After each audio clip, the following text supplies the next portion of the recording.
Hello and welcome to another episode of Prodigy Search Presents. I'm Mark Resch Jr., partner at Prodigy Search. I'm excited to welcome a good friend of mine to our interview today, Molly Arbogast. Molly, thank you so much for being here today. Thanks for having me, Mark. Good to see you. So first and foremost, let's be honest. Let's get this out of the way right away. My first goal today was to not refer to you as Molly Milady, so we're already off to a great start.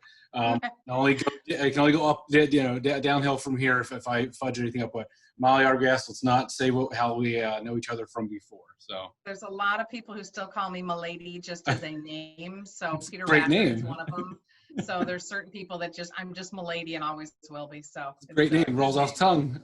Yep, you bet. Well, listen, you don't need an introduction, but I'll give one anyway, and people know who you are in the industry. Clearly everywhere from Palace Sports to the WNBA, IMG and Learfield. I think you and I reconnected many years ago when you were at the WNBA. And part of that growth, perhaps early 2000s, if I get my dates correct, more or less. Yeah. I think about when children were born. So, and weddings occurred. 2006, I was at the W. So, I thought so. With Donna, right? I think you were. Yep, Donna Warinder. But most importantly, what I did leave out, but I'm a native Philadelphian, and so I have to talk about the two most important stops of your career. Even if you won't say it, I'll say it. At the Philadelphia Eagles, the Super Bowl champion Philadelphia Eagles, and so. Obviously, you started your own agency a few years ago, which we'll talk about, but the Philadelphia Eagles piece is where I'm going to kind of leave off the final part of the introduction today. So we talked about it. You've been interviewed in the past, and you don't shy away from it. Grew up with four brothers, right? And what I'm talking about is how did that either shape the way, your interest in sports, your fandom, but even more importantly, how you are competitive, your grit, your drive, as a salesperson and an executive in this industry. Tell me about the family dynamic and your upbringing. It's a great question. And I think, when you grow up Irish Catholic in Chicago, I grew up in actually Lake Forest, which is the hometown for the Chicago Bears practice facility. Sports was a bit of a survival tactic in our household. You either knew what you were talking about when it came to what was on television or you didn't. And getting just a word in edgewise was a battle with one older brother and three younger brothers. So to me, it was kind of funny when we were season ticket members. Back then they were called season ticket holders. We were season ticket holders at the Chicago Bears. And I would strategically start a fight so that all of my brothers would get in trouble on Friday or Saturday morning so that my dad, who had a very short temper, God rest his soul, would say, "To hell with you, I'm taking your sister to the game." And I'd be like, yes. So excited. You still use that to this day is what you're telling me. Okay, good. You bet. There was a plan in place. But I think when you grow up with siblings, and again, being Irish Catholic, dinner table conversations are always quite loud. It definitely brought out the competitive spirit in me as a high school kid. I was playing lots of sports, field hockey, lacrosse, squash. I was an equestrian. I grew up riding horses competitively. And so I was kind of a competitor because of my passion for riding when I was a kid. And the brothers, again, helped with all the battling over who was the better Esposito, playing for the Blackhawks back in the day, Carlton Fisk and all these different characters that we would have an occasion to meet in Chicago. Knowing wɁ they were, just to be able to hold your head up high at the dinner table was part of the game plan in my house growing up.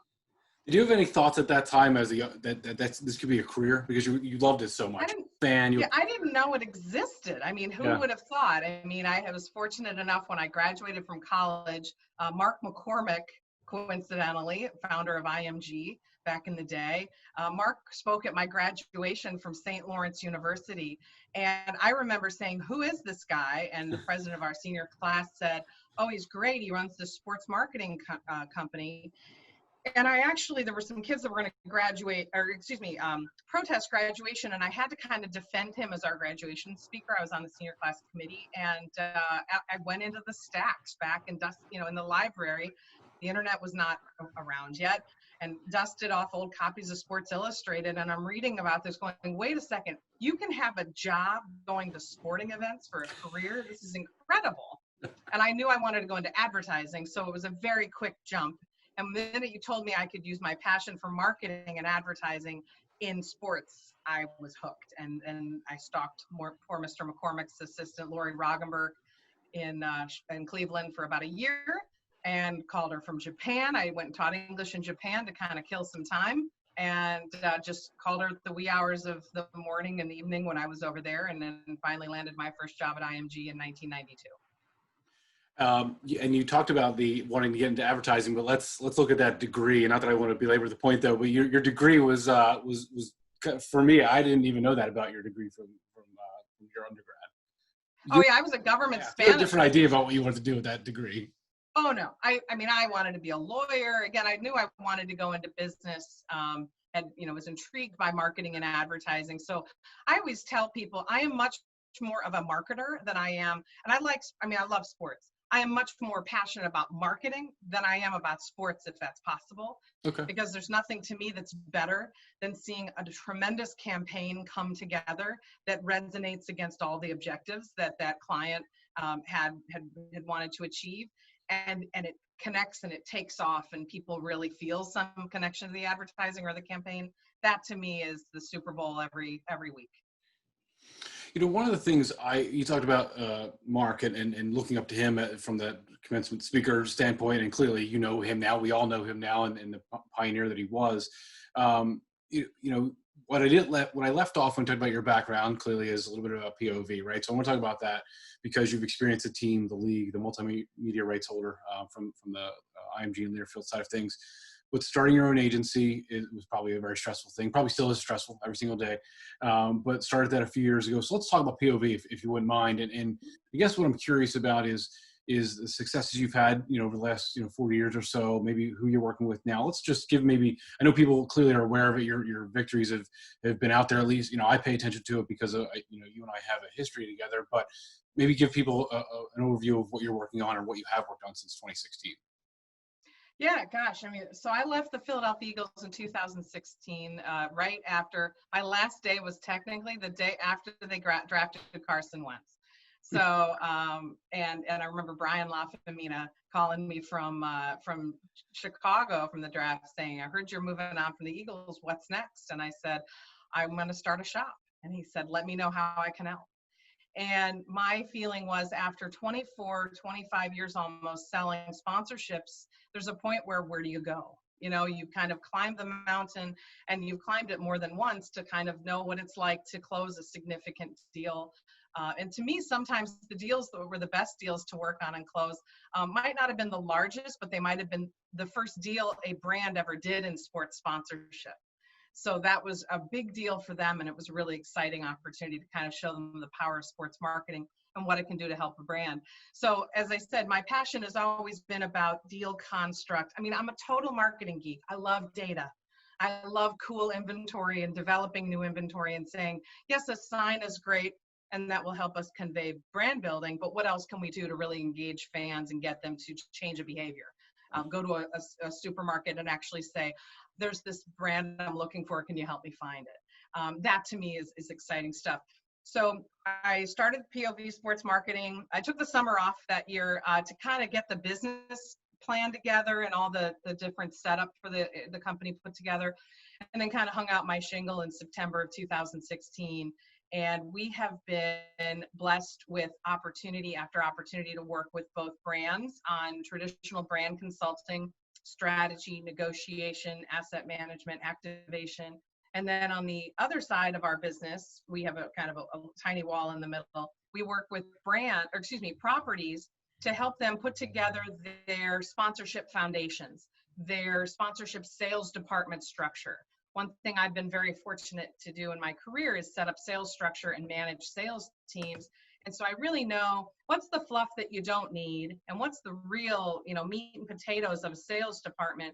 And I've been fortunate between working at Learfield back in the day, the NBA, when Adam Silver was the deputy commissioner, Donna Orander, you mentioned earlier, was the president of the WNBA. And, I was hired there to set up a sales team, because the NBA had always sold the WNBA as kind of an additional offering, from its product offering. And they wanted the W to stand on its own 2 feet. And I was brought in to build that out. And so I love building sales organizations and kind of coaching up sales folks. And so we've built this Sponsorship Edge product on that side that really helps work with NGBs. We've done a lot of work for ASM Global, formerly SMG, across the country. We actually did an analysis of the Pennsylvania Convention Center. So we have a lot of, to me, sponsorship, the entity can be different from one to the other, but it's really about process and procedure and understanding market rate beyond the sports world and really understanding what brands and marketers are looking at. So the two work together, the two sides work together very much, and they complement each other because it gives us great insights when we're buying for brands of real value and what rate is. And on the other side, we can share with properties without violating confidences what brands are looking for and what moves them and how they make decisions on where to allocate budget. The beauty of, and I like the beauty of how your background translates into the, not that it doesn't translate into both sides, but clearly on the brand side, because you've sat on the other side of the table, right? You've sold into it, the pricing, the inventory. Again, to your point, you know what the fluff is. Again, what can you do and what can't you do? And I love that you can bring that to them because they probably look at it and go, wow, that's, because you're not selling to them. You're bringing a different level of expertise to them. Sports marketer, not a sports seller, if you will, which I love. Yeah, well, it's interesting. Several folks have called and said, would you sell for us? And I kind of smile, and part of me goes, I do love sales, but to me, I'd rather teach people how to sell. So when we're talking with properties, I always say I'd rather teach you how to fish and then have you be successful. And we have story after story of a seller calling and saying, well, I did what you told me and I walked away. And I'm like, I needed you to walk away from that negotiation. Yeah. And then a week later, the phone rings and they're like, oh my God, they called and just said, it worked. Sent the contract. And Yeah. I said, sometimes there's nothing left to be said. You have said you need to represent your property, and that brand will make decisions. And that's not anything sinister against the brands to say, sometimes a property needs to walk away and hold the line. But if you're going to cave, you're never going to have value. And brands will pay for value. You just have to show them the data that backs it up. And that's how the dance needs to occur. And times like these are very telling of why value is so important to demonstrate. To show partnership and sponsorship and not the transactional nature of traditional media as an example. Well, and along those lines, clearly one of the newer happenings in I think the growth of the company, and maybe, and I would guess it was pre-pandemic as well, and certainly something you've been thinking about for a while, but spending time working on content and insights, tapping into the expertise of somebody like Amy Sheridan, going in a, again, not a different direction, but a complementary direction, right? And something that you can see how each of those parts of your company work together. So talk about the idea behind, utilizing Amy's expertise and her background and your idea behind it. Why start to go down that path of content, insights, et cetera? No, so it's a great question. And I wish I'd done it sooner. So we hired Technically Sports, which is Amy Sheridan's group, to come in and help us be proactive in developing content that promoted our agency a little bit more efficiently. We have done great work for brands like First Trust Bank and Wawa and Stroman and Independence Blue Cross and so on and so forth, a bunch of different brands within the Bimbo portfolio. And we're a boutique firm. And so we do all the work ourselves. And I'm involved in every deal we do, and I see everything that goes out the door. And in doing that as a smaller boutique agency, you kind of forget, it's like the shoemaker's children have no shoes. That old adage, I probably just butchered it, forgive me. But that idea of we needed to really take stock in the fact that we had something to say and needed someone to help us communicate it more efficiently, to tell people about the agency, the work that we're doing, how working with a boutique shop can be a really good choice for a lot of different brands who need a little bit of help, not necessarily to insource 4 to 5 people or build a team of 40 people to run a multi-million-dollar portfolio, but they need that insider look. And Amy really has helped us organize ourselves, conduct really strong outreach. I had not entered the podcast world until actually COVID. That was a bit of an accident because we had actually hired her March 1st, but she and I had put together the strategy and scope and the plan in February. And all of a sudden, everybody was listening and we had something to say and we were organized and we had put it together, and it was a great way to just communicate to people what myself, Greg Coleman, Zach Lazaro, Nicole Soskin, our team is putting together and doing it day in and day out. and talking a little bit about how we feel we can add real value to a brand's campaign and portfolio management in sports, and help NGVs and properties really go to market with a better, efficient sales strategy. You used the word just a moment ago, boutique, and you named a few of your staff members there again. So just like Prodigy, right? Boutique agency, small, intentionally small, but nimble. And I know that word doesn't, the word small doesn't always come across the right way, but I think you did it intentionally, right? I mean, you're Absolutely. the idea behind being small and nimble, and again, the word boutique was done the right way, I think, and you did that with a few good reasons, I would imagine. So talk about that, right? Rather than being, again, the value in going to a boutique agency like yours, and I'm curious because that's part of our pitch too, right? Here's why you go with a boutique search firm instead of the global firm. What's your pitch on the boutique side versus going with somebody larger? My pitch is that, listen, our perspective is our value. I mean, it's why I call the firm POV Sports Marketing, because for most agencies, they don't necessarily have my perspective.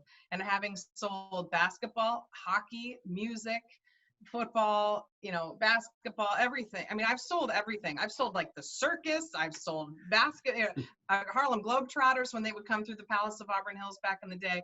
So I think that perspective gives tremendous value to our clients, whereas Greg Coleman comes from a very high level traditional agency track. So there's times that I'll say something, he'll say, that's a really good way to look at it. I hadn't looked at it that way before, because our perspectives are different.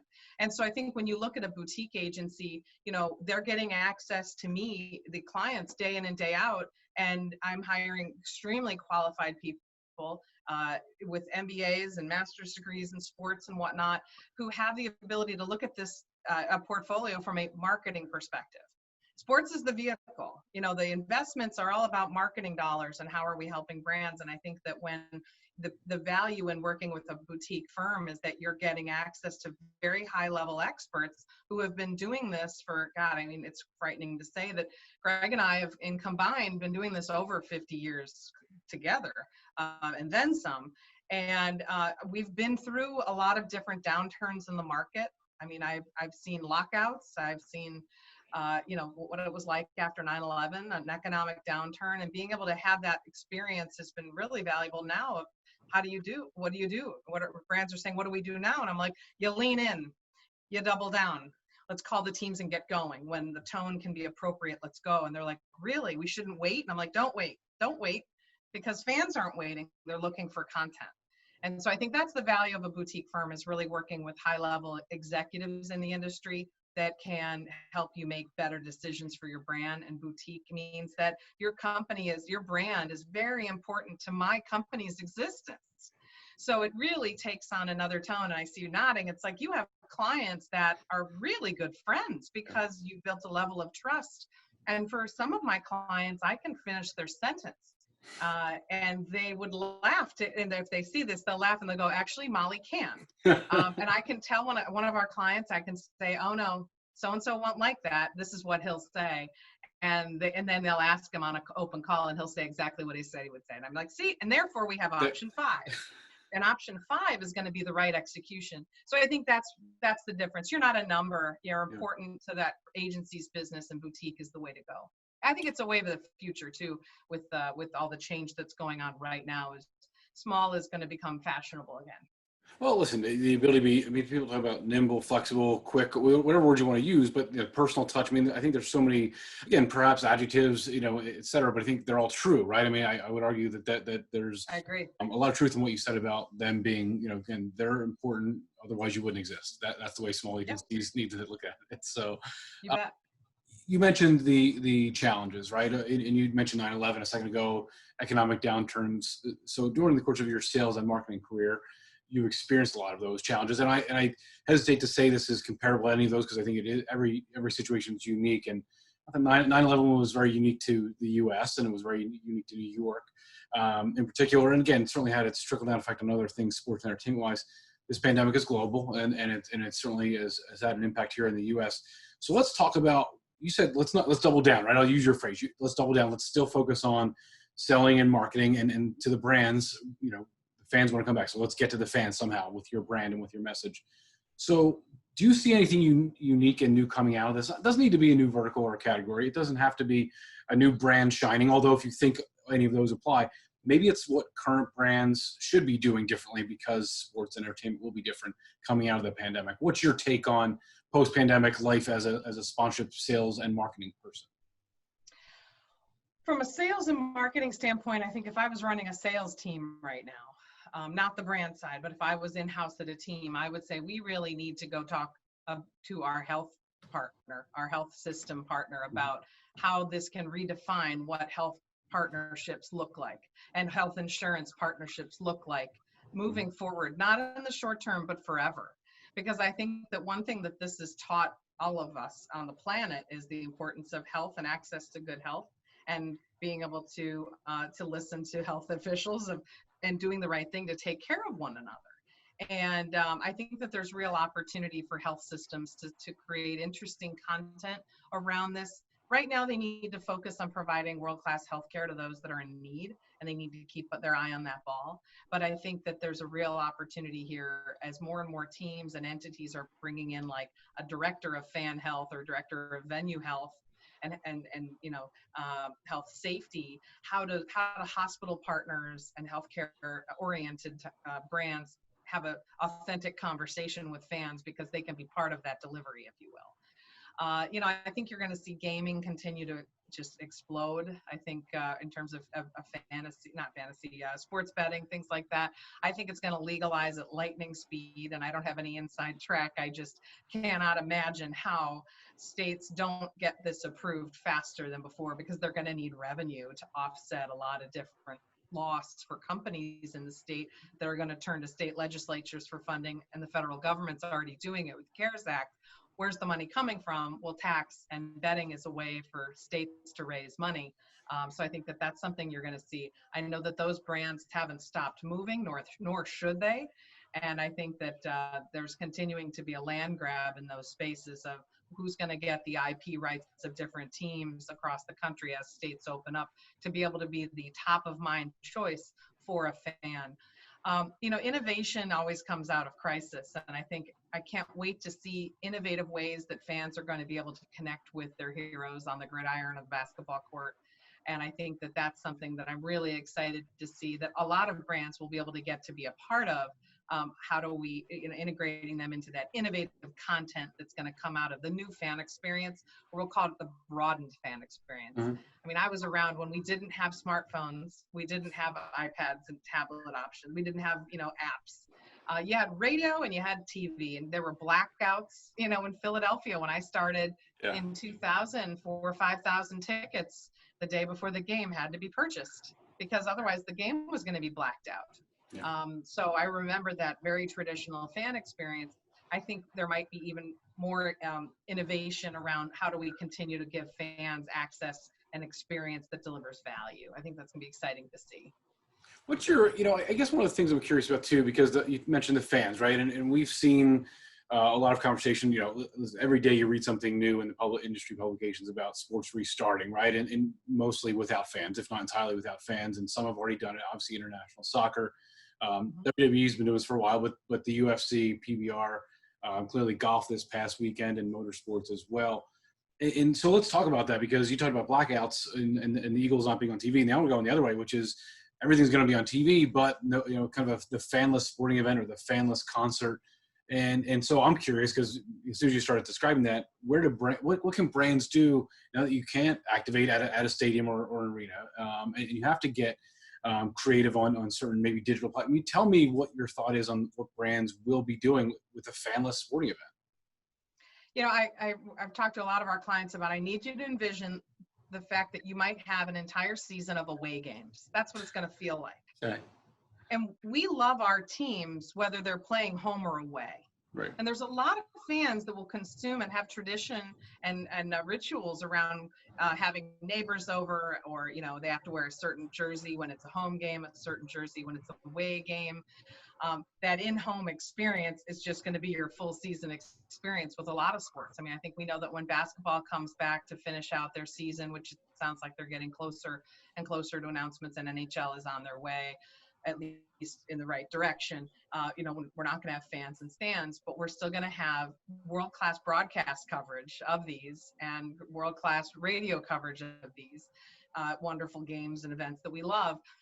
And I don't think it changes the experience for the fan. I think we're all thinking, oh my gosh, all those fans can't go to the building. But in the case of Philadelphia, as an example, the Eagles average like a 26, 27 household rating.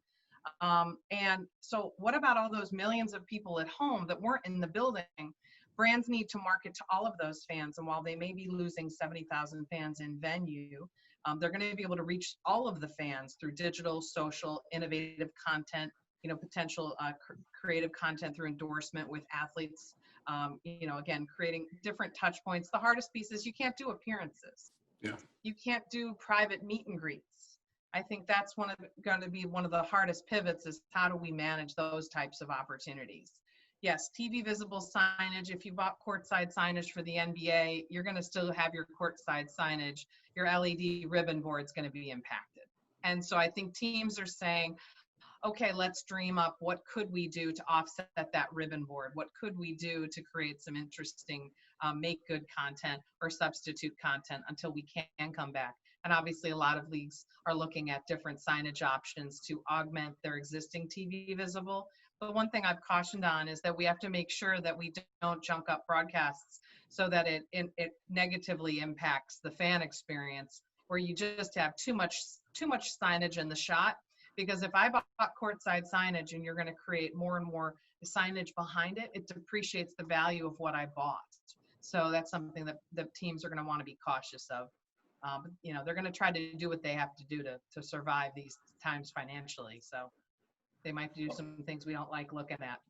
Well, I was going to say, yeah, it becomes what we all joke about, the NASCAR car, right? And that would just might be in more in everybody's face, right? If they need to scratch and claw for every dollar. Hopefully not, but yeah, it's listen, you're caught between a rock and a hard place. I mean, you've got to cover revenue, but I think that brands are extremely open right now to innovation. Brands want to see from a content standpoint, what do you got? Because remember, the majority of brands pulled back all their advertising in the beginning of Q2, so the tail end of Q1, beginning of Q2. And a lot of them are quiet right now. Well, that means that, they might have some hit on their business depending on the sector. Others are doing okay.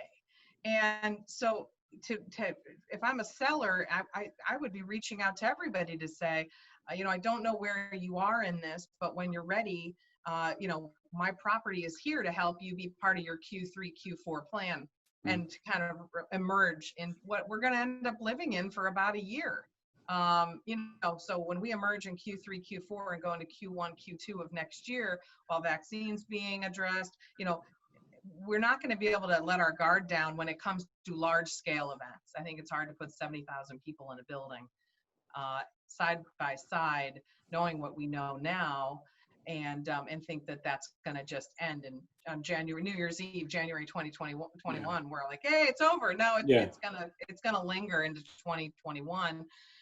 And it's a drag, but again, I think the content is there. People just it's harder, it takes more effort, and that's where teams are going to have to lean in on the effort of creating content. You talked about just a moment ago about some ideas and some tenets you have about being a sales leader, and clearly at the beginning of our conversation, we highlighted that as part of your career, where you've managed and led teams of all shapes and sizes, but clearly one of the other aspects of POV is that you can help build out sales teams and give them ideas about how to structure. So let's go down that path again, which you hit on just a moment ago.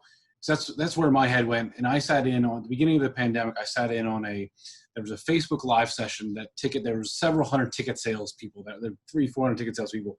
I have nothing to do with ticket sales, but I was intrigued. I said, well, it can apply to my business, right? How are they going to do their job? How are they doing the job right now in March, April?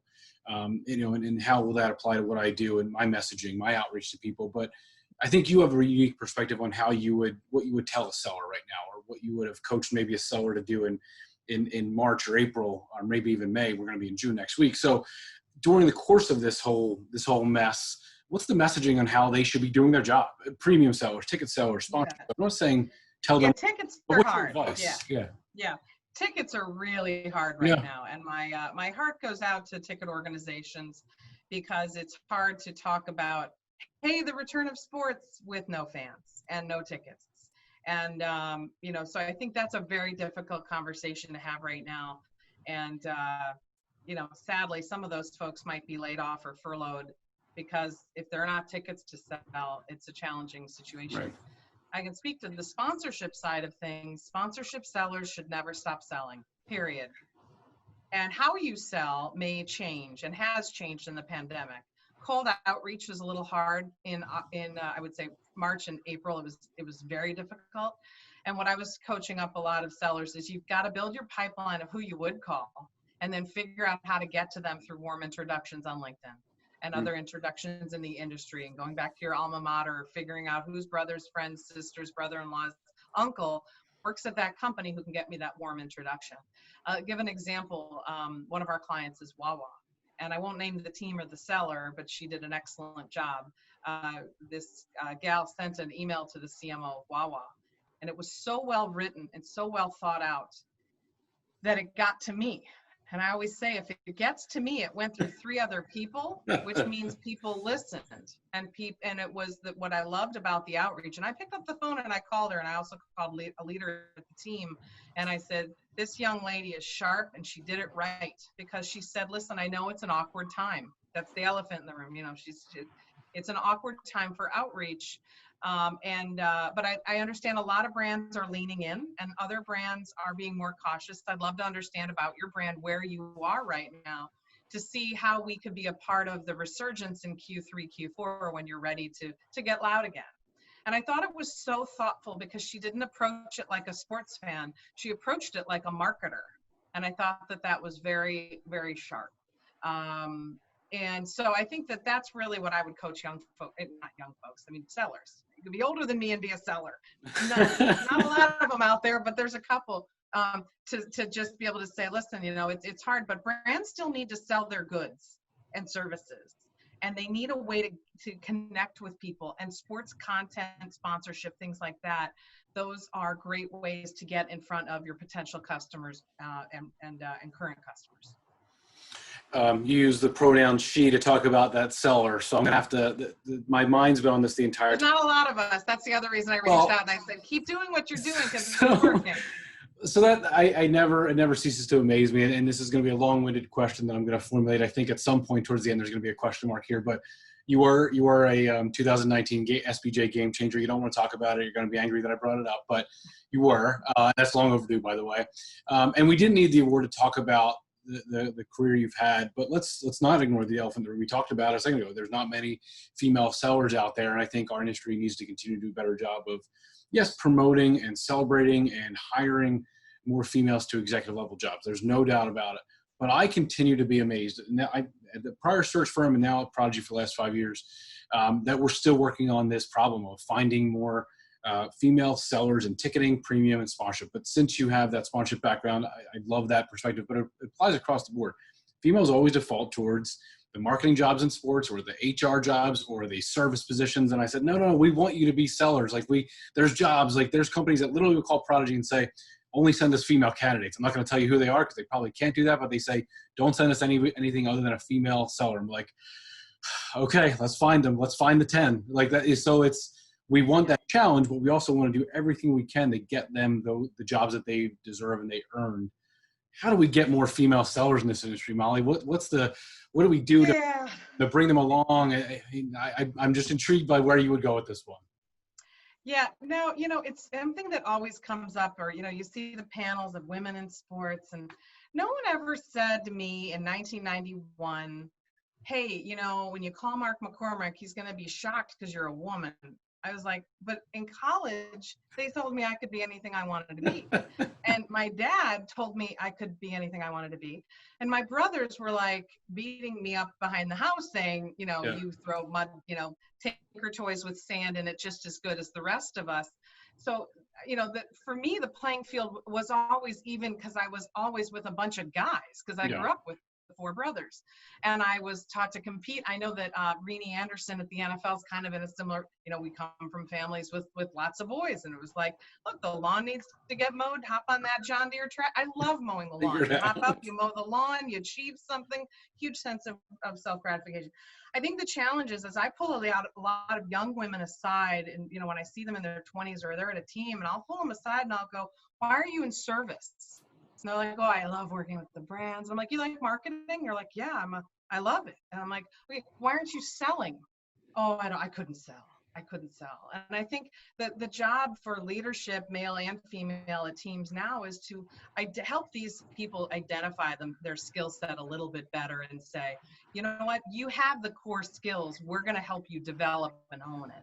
I think for years it was like, we put 5 guys in a room and say, who can sell, and 2 survive, right? The other 3 go and work for Xerox or IBM or whomever else. And they're not in the sports business anymore. I think we need to do the same thing with just talented, educated women, to say, if you can get comfortable sitting across the table and saying, it's a $2.9 million 7-year deal with 3.5% annual increases, playoffs are incremental, blah, blah, blah. And they don't flinch, you've got a seller. So it's just learning the script. It's learning how to do it.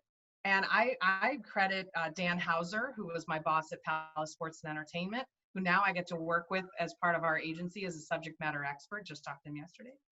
I think guys like Tom Wilson at the Palace, who's now the president of Olympia and in the Red Wings organization, who helped me, again, open a door. They didn't look at the fact that I was a woman. They were like, according to Buffy Philippel, this gal can really sell. Yeah. And then, I ended up at the Eagles working for Len Komorowski.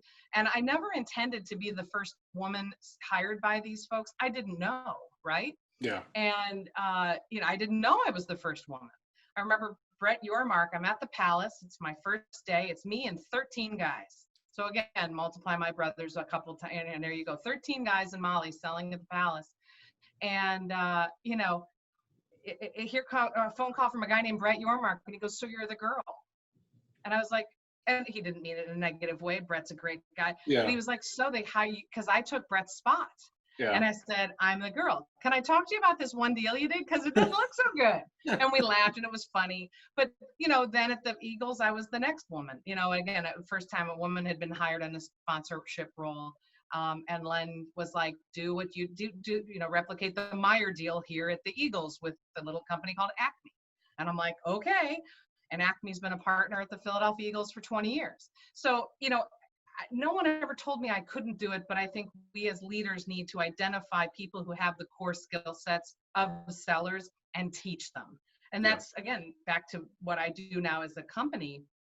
Part of what we do is help teach people who don't think they can sell and they're not necessarily comfortable with it. We teach them a little bit. And once they catch the bug, forget it.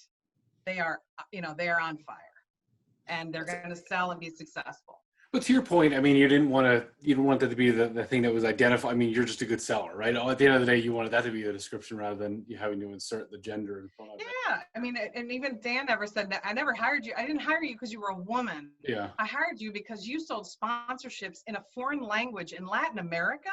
I can teach you how to sell hoops in Detroit.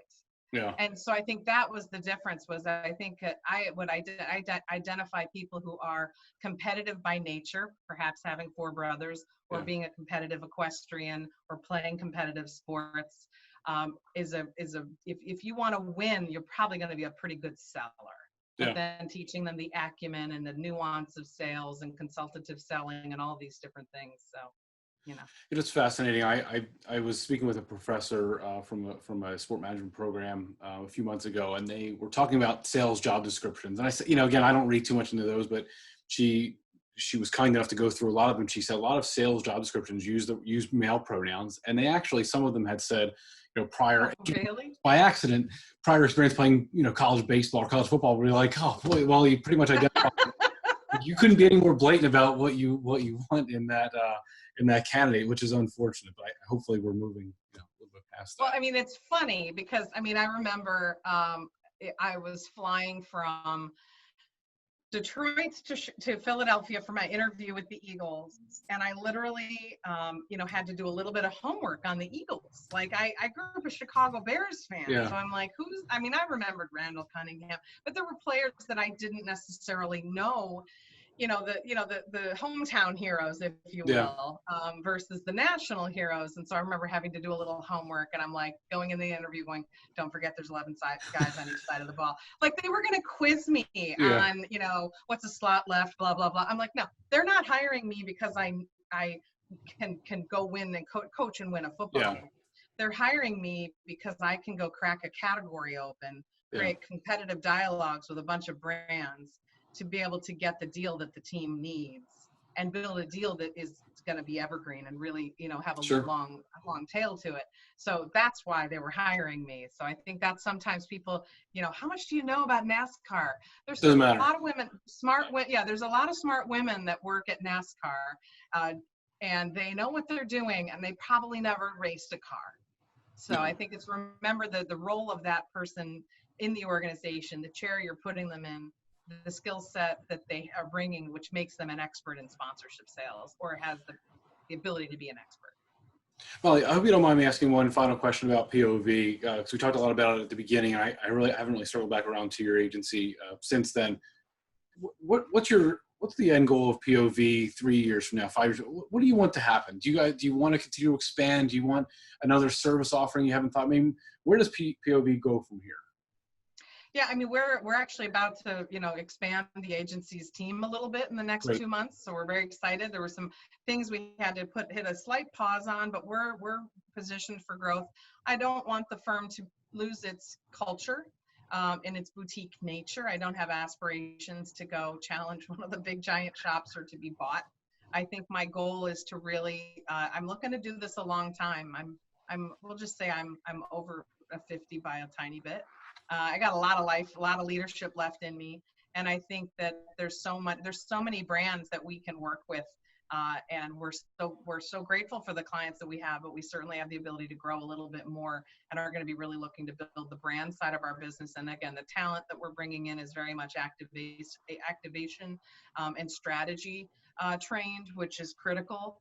And, I've always had aspirations to create some different softwares, and I'll kind of keep what they are myself.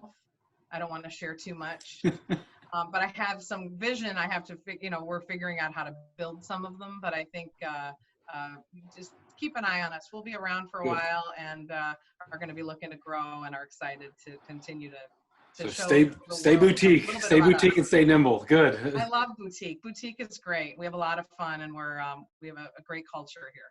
I love the ability to innovate as an agency, finding and hearing you just a moment ago saying what you love to do moving forward. The fact that you're small and nimble allows you to do that. Innovate quicker, less red tape, less needing of approvals and bureaucracy. You can do your own thing and innovate quicker than most. So I love that. Well, and it's I own the company. It's my shop. You don't need any other approvals. If I don't want to work with someone, we will gracefully decline the opportunity to meet. But I have my life.